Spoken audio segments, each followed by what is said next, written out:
नमस्कार दोस्तों, आप सभी का कुछ बातें बातें में स्वागत है दोस्तों। अगर वीडियो अच्छी लगे ना तो कृपया like, share, subscribe and comment करना ना भूलें। दोस्तों, जस्टिन ट्रूडो की गाड़ी जो है फंस गई है और उनकी गाड़ी फंस गई है दलदल में और उस दलदल से वो निकल नहीं पा रहे हैं और निकलने का उनको रास्ता भी नहीं दिख रहा है और कभी-कभी तो मुझे लगता है वो निकलना ही नहीं चाहते हैं। वो इसलिए मैं ऐसा कह रहा हूँ दोस्तों क्योंकि आज एक वीडियो आया है और बेसिकली जस्टिन ट्रूडो मीडिया के सामने आए हैं और उन्हें एलिगेशंस लगाए हैं भारत पे कि भारत जो है बहुत ही निर्दयता से काम कर रहा है और उसने हमारे एक 40-41 डिप्लोमेट्स को उनकी डिप्लोमेटिक इम्यूनिटी खत्म कर दी और उसके बाद हमें उनको वहां से बाहर निकालना पड़ा। नहीं तो उनको उनको काफी परेशानियां हो सकती थी। ठीक है, ये बात तो सही है कि भारत ने उनको कह दिया था कि भाई आपकी डिप्लोमेटिक इम्यूनिटी जो है 20 अक्टूबर तक है और आप उससे ज़्यादा रहेंगे तो उसके बाद आपके ऊपर है। आप रह सकते हैं, इसमें हम भारत इस पे कुछ नहीं करें, लेकिन आपको डिप्लोमेटिक इम्यूनिटी नहीं मिलेगी। आज जस्टिन ट्रूडो सामने आए हैं और वो कह रहे हैं कि भाई international laws on diplomatic immunity का भारत ने एकदम एकदम तोड़ मोड़ दिया है और हमारे जो डिप्लोमेट जो लाखों मिलियंस को सर्व कर रहे थे भारत में, आज उनको हटा दिया गया है। ये दुखद घटना है और लाखों लोगों को इससे परेशानी होगी। देखिए, परेशान तो सही बात होगी। ये बात समझने की ज़रूरत है दोस्तों कि उन 41 लोगों को, 41 डिप्लोमेट्स को क्यों निकाला गया है। एक देखिए बेसिकली क्या होता है, एक पैरिटी रहती है दोस्तों कि हाँ, आप हमारे यहाँ पे इतने लोग रखेंगे, आप यहाँ पे हमारे यहाँ हमें भी आप यहाँ पे इतने लोग रखने को इजाज़त देंगे। ठीक है, तो इसमें क्या हो रहा था कि भारत देखिए अधिकतर जितने भी कॉन्सुलेट्स होते हैं अगर रहते हैं तो भारत के ही नागरिक वहाँ पे जाते हैं। तो एक तरह से उनको काफ़ी सहूलियत रहती है कि हाँ भाई, अगर अपने बगल में ही मिल जाए, जैसे जो चंडीगढ़ में है, बैंगलोर में है, तो जो लोग को अगर ट्रैवल करना पड़ता दिल्ली और इससे तो दूर हो जाता। तो ये बात तो सही है, लेकिन भारत क्या कह रहा है? भारत कह रहा है कि जो ये आपके जो डिप्लोमेट्स हैं भारत में रहकर, वो भारत की इंटरनल अफेयर्स में इंटरफेयर कर रहे हैं। ये काफ़ी सीधे से भारत ने इल्ज़ाम लगाया है और उसके तहत भारत कह रहा है कि भाई हम आपको लीवे क्यों दें, हम आपके साथ लिबरल क्यों बने। जब आपके जो डिप्लोमेट्स हैं हमारे इंटरनल अफेयर्स में इंटरफेयर कर रहे हैं, तो हम आपको नहीं देंगे, हम आपको पैरिटी करेंगे। आप हमें 10 देंगे तो डिप्लोमेट्स अगर आप भारत कनाडा में रख सकता है, तो हम भी आपको उतना ही देंगे। हम आपको कोई डिप्लोमेटिक फेवर्स नहीं देने वाले हैं।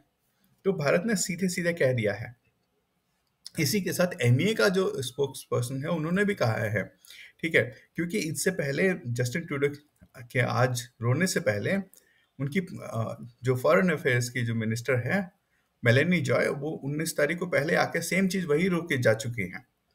ये और उन्होंने जो उनका जो बयान आया था उसके बाद जो एमईए ने एक जो प्रेस स्टेटमेंट जारी किया था उसमें उन्होंने वियना जो Vienna convention on diplomatic relation है उसका आर्टिकल 11.1 का कोट करते हुए उन्होंने कहा है, वो कहती है जो वो कह रही है कि अगर जब तक दो देशों के बीच में कोई एग्रीमेंट नहीं है, ठीक है, कि कितना मिशन आपको रखना है, कितने आपके डिप्लोमेट्स एक दूसरे कंट्री में रखने हैं, ठीक है, तो उसमें क्या कि वही जो मैं आपको पहले कह रहा था कि एक एग्रीमेंट नहीं है तो हमारे ऊपर है कि हम कितने आपको रहने दे सकते हैं। तो भारत ने किसी भी प्रकार का कोई भी इंटरनेशनल लॉ जो है उसका उल्लंघन नहीं किया है।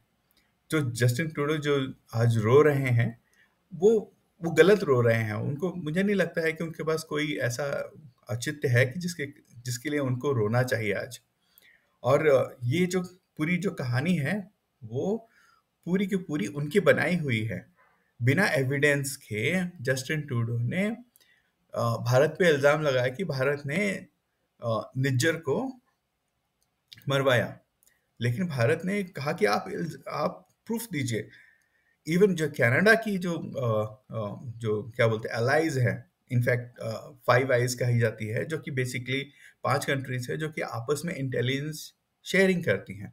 उन कंट्रीज ने भी भारत को का किसी भी प्रकार से निंदा या कंडेम या फिर ऐसा कुछ नहीं कहा कि मतलब जिससे भारत में प्रेशर में आ जाए।